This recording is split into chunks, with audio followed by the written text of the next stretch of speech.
স্বাগত খেলাযোগে আপনাদের সাথে আছি আমি ফাইম রহমান। রোজার মধ্যে ঢাকা প্রিমিয়ার লিগ আবার চ্যাম্পিয়ন্স ট্রফির আগে বাংলাদেশ প্রিমিয়ার লিগ চ্যাম্পিয়ন্স ট্রফিতে ব্যর্থতার জন্য তাই কাজ গড়ায় প্রস্তুতি ঘাটতি। সাবেক কাপ্তান খালেদ মাহমুদ বলছেন এটাই বুঝিয়ে দেয় বড় টুর্নামেন্টকে ঘিরে বিসিবি কতটা উদাসীন। সুজন বলছেন বদলে ফেলতে হবে কথায় কথায় ক্যাপ্টেন কিংবা কোচ বদলে ফেলা সংস্কৃতি, করতে হবে সিস্টেমের উন্নতি। নাইয়ান বিন জসিমের রিপোর্ট।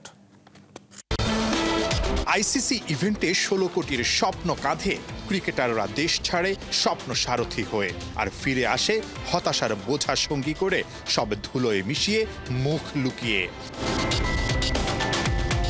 এবার চ্যাম্পিয়ন্স ট্রফির পোস্টমর্টেম করতে গিয়ে কোচিং স্টাফ, ক্রিকেটার অনেকেই সামনে এনেছেন প্রস্তুতি ঘাটতিকে।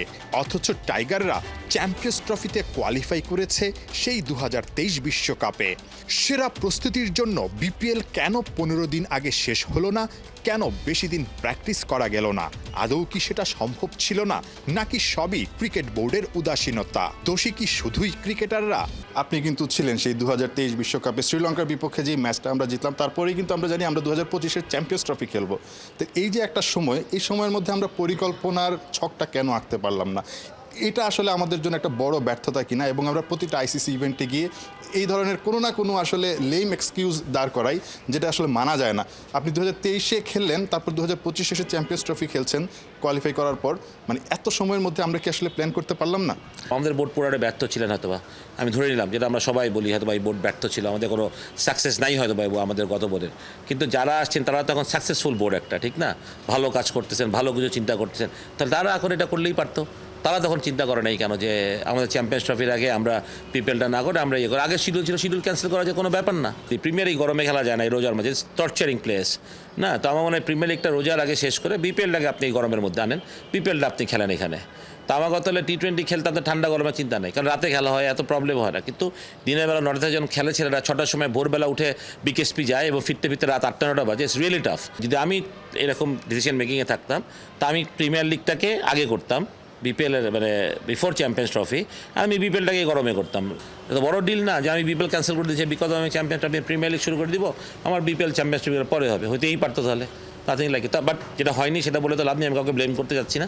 বাট নেক্সট ইয়ার থেকে যাতে আমরা এটা চিন্তা করি, যাতে আমরা প্রপার শিডিউল করি, যে টেস্ট ম্যাচের আগে যদি আমরা টি20 না খেলি, টি20 জায়গায় যদি আমরা টেস্ট ম্যাচ না খেলি, বা ওয়ানডের আগে যাতে আমরা অন্য কোনো ফরম্যাট না খেলি। আসলে সব ব্যর্থতার পরই সমাধানের পথ একটা, হয় ক্যাপ্টেন বদলে ফেলা, না হয় কোচকে ছেঁটে ফেলা। খালেদ মাহমুদ বলছেন সিস্টেমই যদি ঠিক না থাকে তাহলে কোনো কিছুতেই কোনো ফল আসবে না।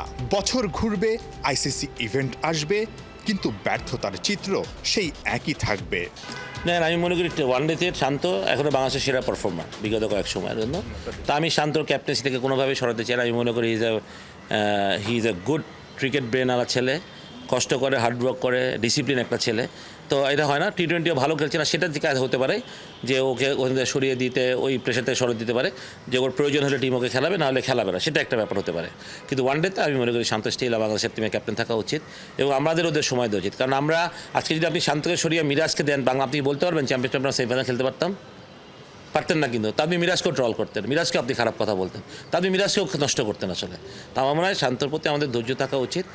ওরা সবাই ইয়াং, মিরাজ, শান্তরা সব এক বয়সী ছিল, একসাথে 19 খেলা ছেলে। তা আমার মনে হয় যে একজনকে দিয়েছেন, ওকে একটু সময় দেন। মানে আপনি তাহলে এখন কোচকে সরাই দিচ্ছেন না কেন? কোচকে সরানোর কথা একবার আমরা বলছি না, কারণ কোচ তাহলে সেই ব্লেম নিতে হবে তো কোচকে, বা আপনি কোচিং স্টাফকে সেই ব্লেমটা নিতে হবে। তাহলে যে টিম হারায়, এটা তো খালি কোচ ক্যাপ্টেন হারায় না, বা আপনি তাহলে পুরো টিমকে বদলায় দেন।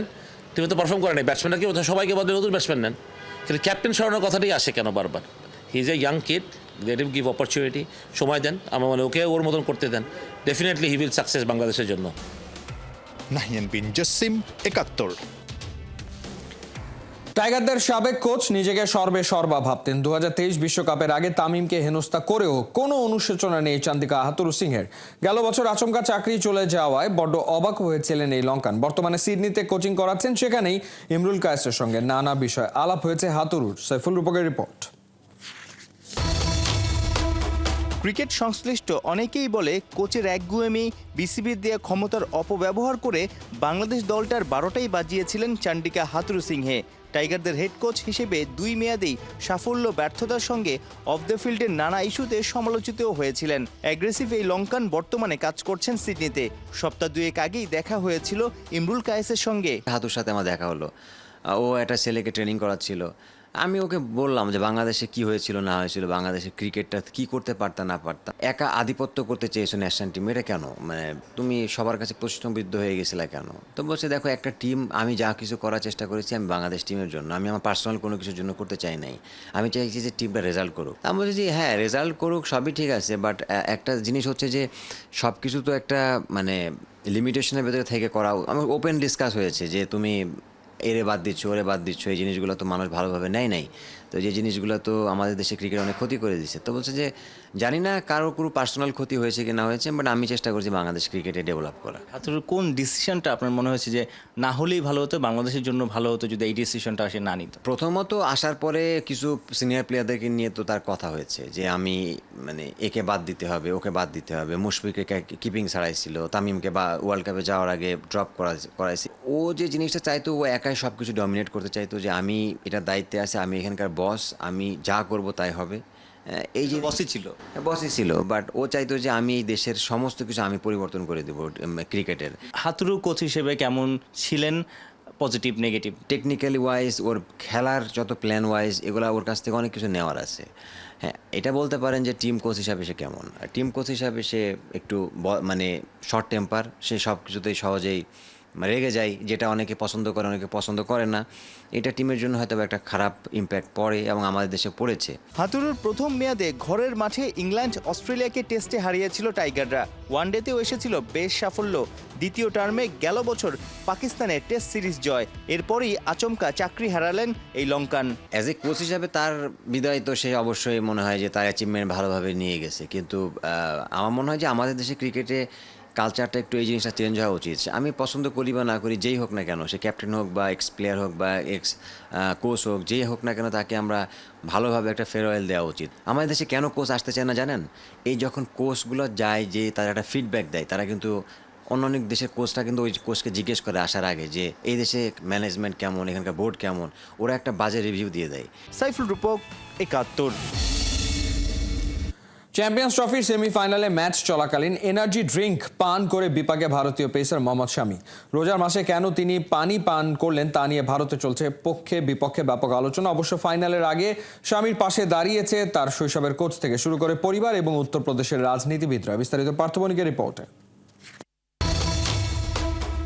এই একটা ছবি, আর এই ছবিতেই শামি এখন আসামি। অস্ট্রেলিয়ার বিপক্ষে চ্যাম্পিয়ন্স ট্রফির সেমিফাইনালে মোহাম্মদ শামির এনার্জি ড্রিঙ্কস পান করার ঘটনায় এখন তোলপাড় চলছে ভারতে। ফাইনাল নিয়ে আর কি আলোচনা, সবার হট টপিক রোজার মাসে শামির পানীয় পান করা। এই ঘটনায় রীতিমতো মোহাম্মদ শামিকে ক্রিমিনাল আখ্যা দিয়েছেন অল ইন্ডিয়া মুসলিম জামাতের প্রেসিডেন্ট মৌলানা শাহাবুদ্দিন রাজভি বেরেলভি। ভারতীয় গণমাধ্যম ANI নিউজকে দেয়া সাক্ষাৎকারে মৌলানা জানান, রোজা না রেখে শামি অপরাধ করেছে। যদি একজন সুস্থ মানুষ রোজা পালন না করে তবে সে অপরাধী। যেহেতু শামি খেলছে তার মানে সে সুস্থ। এমন অবস্থায় রোজা পালন না করে সাধারণ মানুষকে সে ভুল বার্তা দিয়েছে। আল্লাহর কাছে তাকে জবাব দিতে হবে। অবশ্য ভারতীয় পেসারদের বিরুদ্ধে মৌলানা শাহাবুদ্দিনের মন্তব্যকে সস্তা পাবলিসিটি বলে সমালোচনা করেছেন শিয়া সম্প্রদায়ের মৌলানা ইয়াসুফ আব্বাস। তার কথা, যেখানে জোর জবরদস্তি সেখানে ধর্ম নেই, আর যেখানে ধর্ম সেখানে জোর জবরদস্তি নেই। প্রত্যেক মুসলমান জানে তার রোজা রাখতে হবে, যদি কেউ না রাখে তবে সেটা তার ব্যর্থতা। রোজা ও রমজানকে নিয়ে বিতর্ক তৈরি করা অন্যায়। এদিকে ভিন্ন ব্যাখ্যা দিয়েছেন অল ইন্ডিয়া মুসলিম পার্সোনাল ল বোর্ডের মাওলানা খালিদ রাশিদ ফারানজি মাহলি। তার মন্তব্য, কোরআনে আল্লাহ বলেছেন, একজন মানুষ যদি ভ্রমণ অথবা অসুস্থ থাকে তবে সে রোজা নাও রাখতে পারে। যেহেতু স্বামী একটা ট্যুরে আছে তাই রোজা না রাখার অপশন তার রয়েছে, কেউ তার দিকে আঙুল তুলতে পারে না। স্বামীর এই বেগতিক অবস্থায় তার পাশে দাঁড়িয়েছেন তার চাচাতো ভাই মোহাম্মদ জায়েদ। স্বামীর সমালোচনাকারীদের কাঠমোল্লা আখ্যা দিয়ে জায়েদ জানিয়েছেন, স্বামী ভ্রমণে থাকায় রোজা রাখতে পারছেন না, রমজানের পর সে এটা পালন করবে। সমালোচনা যদি করতেই হয় তবে পাকিস্তানি ক্রিকেটারদেরও করা উচিত, তাদের অনেকেই তো রোজা না রেখেই খেলেছে। ভারতীয় পেসারের পাশে শুধু ধর্মীয় ব্যক্তিত্ব কিংবা পরিবার নয়, ঢাল হয়ে দাঁড়িয়েছেন তার ছেলেবেলার কোচ বদরুদ্দিন সিদ্দিকী। জানিয়েছেন দেশ সবার আগে। অন্যদিকে উত্তরপ্রদেশের মন্ত্রী দানিশ আজাদ আনসারি স্বামীর প্রতি সহানুভূতি জানিয়ে বলেছেন গোটা দেশ ও মুসলিম সম্প্রদায় তার পাশে আছে। পার্থ বণিক, ৭১। বাংলাদেশ ফুটবল ফেডারেশনের উপর থেকে অর্থনৈতিক নিষেধাজ্ঞা তুলে নিয়েছে ফিফা। সভাপতি তাবিদ আওয়ালের নেতৃত্বের প্রতি আস্থা পেয়েই এমন সিদ্ধান্ত নিয়েছে আন্তর্জাতিক ফুটবলের সর্বোচ্চ নিয়ন্ত্রক সংস্থা। সভাপতি তাবিদ আওয়াল দায়িত্ব নেবার ১০০ দিনের মধ্যেই বাংলাদেশ ফুটবলের জন্য অপমানজনক এই ব্যবস্থার অবসান করলেন।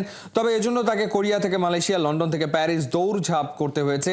এএফসি থেকে ফিফা পর্যন্ত ২০১৮ সাল থেকে বাফুফে ফিফার আর্থিক অস্বচ্ছতার তালিকায় ছিল।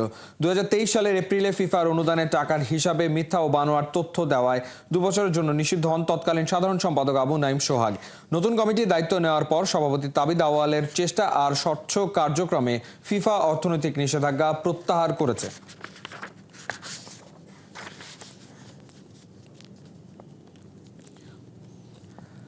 ভারতের বিপক্ষে ম্যাচ মানে উত্তেজনা, এর সঙ্গে আবার অবসর ভেঙে দলে ফিরেছেন তারকা ফুটবলার সুনীল ছেত্রী। দুয়ে মিলে উত্তেজনার পারদ হয়েছে দ্বিগুণ। তবে তাতে ভয় পাওয়ার কিছু নেই, ম্যাচটা আরো রোমাঞ্চিত উপভোগ্য হবে বলে মনে করছেন হাভিয়ার কাবরেরার শিষ্যরা। মাহমুদুল হাসান সজীবের রিপোর্ট। সুনীল ছেত্রী আসছেন এমন খবরে জিমে ঘাম ছুটে একাকার বাংলাদেশের ফুটবলারদের।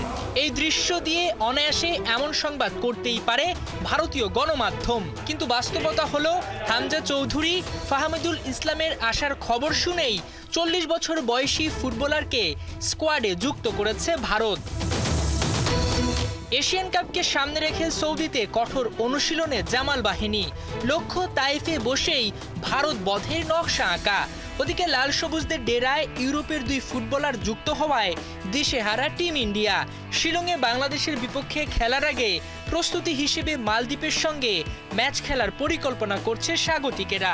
তার চাইতে বড় খবর, বাংলার সঙ্গে টেক্কা দিতে অবসর নেওয়া ফুটবলারকেও ফিরিয়ে এনেছে তারা। তবে কি ছেত্রীর আসার খবরে ভয়ে কাবু বাংলা? সুনীল ছেত্রীর সাথে আগেও আমরা অনেকবার ম্যাচ খেলেছি, তো আমাদের এক্সপিরিয়েন্স আছে ওর সাথে, ওর এগেনস্টে ম্যাচ খেলার। তো আমাদের জন্য এটা not big problem, it's normal for us. আর অফকোর্স সুনীল ছেত্রী অনেক ভালো প্লেয়ার, ওর সাথে ম্যাচ খেলতে পারলে আমাদেরও অনেক ভালো হবে। সাদের মতো একই মানসিকতা কোচ হাভিয়ার কাবরেরার। দলের দায়িত্ব নেয়ার পর এখনো ভারতের মুখোমুখি হননি এই স্প্যানিশ। অন্যদিকে ছেত্রীও আসছেন, তাতে অবশ্য পরিকল্পনার পরিবর্তন হচ্ছে না বলে জানিয়েছেন Cabrera. Nothing changes for us. We keep focusing on our preparations, on ourselves especially. We know that it's going to be mostly about how good we are able to perform. Obviously, Sunil, all of us know him. He's doing a very good season with Bangalore also, so it's actually normal. এদিকে কাবরেরার মতো ২০২৩ সালে অভিষেক হওয়া শেখ মোরসালিনও প্রতিপক্ষ হিসেবে ভারতকে পাননি। তিনিও মুখিয়ে আছেন ম্যাচটা খেলার জন্য। এভাবেও আমাদের ম্যাচটা জিততে হবে, কারণ ওদের আগে আমরা ট্রেনিং স্টার্ট করছি, সবকিছু আমাদের অ্যাডভান্টেজে আছে। আর সে আসছে অবশ্যই ভালো হয়েছে, আমাদের হয়তো না থাকলে আমাদের অসম্পূর্ণ থেকে যেত। তো আশা করতেছি ভালো ম্যাচ হবে। শুক্রবার তাইফে সকালে জিম সেশন করে জামাল তপুরা। শনিবার কথা রয়েছে সুদানের সঙ্গে প্রস্তুতি ম্যাচ খেলার। এদিকে ভিসার জটিলতা শেষে দলের সঙ্গে যোগ দিয়েছেন ডিফেন্ডার রহমত মিয়া। মাহমুদুল হাসান সজীব, ৭১।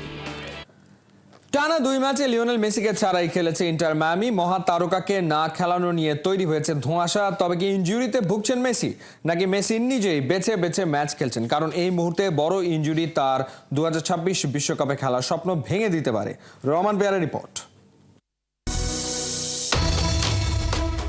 লিওনেল মেসি স্বপ্নের ফেরিওয়ালা, ছায়ার মতো পিছু নেয় ডিফেন্ডাররা, তবু হার মানে ওরা। মহাতারকার বাঁ পায়ের আঁকিবুকি যেন এক চিত্রকলা, সেখানে লেখা হয় ফুটবল শিল্পের মহাকাব্য গাথা। মেসির কাঁধে চেপেই ২০২৬ বিশ্বকাপে শ্রেষ্ঠত্ব ধরে রাখতে চায় আর্জেন্টিনা। তবে ২০২২ বিশ্বকাপের পর থেকেই চোট মেসির পিছু ছাড়ছে না, যে কারণে আর্জেন্টিনার অনেক ম্যাচে তাকে যায়নি দেখা। ইন্টার মায়ামির হয়ে নতুন মৌসুমের শুরুতেও তার দলে না থাকা আর চোট শঙ্কা 2026 বিশ্বকাপ সামনে রেখে এ সময় মেসির চোট মোটেই নয় আর্জেন্টিনার জন্য ভালো বার্তা। চলতি মাসেই বিশ্বকাপ বাছাইয়ে 2টি ম্যাচ খেলবে আর্জেন্টিনা। 22 মার্চ আর্জেন্টিনার প্রতিপক্ষ উরুগুয়ে আর 26 মার্চ ব্রাজিলের মুখোমুখি হবে আলবিসেলেস্তেরা। টানা 2 ম্যাচে ইন্টার মায়ামির হয়ে খেলেননি Messi. মায়ামির Argentine coach Javier Mascherano অবশ্য জানিয়েছেন, মেসির চিকিৎসক যা বলছেন সেটাই আমি মেনে চলছি। চিকিৎসক বলেছেন তার কোনো চোট নেই, 6 দিনে 3 ম্যাচ খেলে সে ক্লান্ত। মেসি পাখির চোখ করেছেন 2026 বিশ্বকাপকে। হাতে সব মিলিয়ে 1 বছর 3 মাসের মতো সময় আছে। এই মুহূর্তে বড় ইনজুরি মেসির শেষ বিশ্বকাপে খেলার স্বপ্নটাকেই ভেঙে দিতে পারে।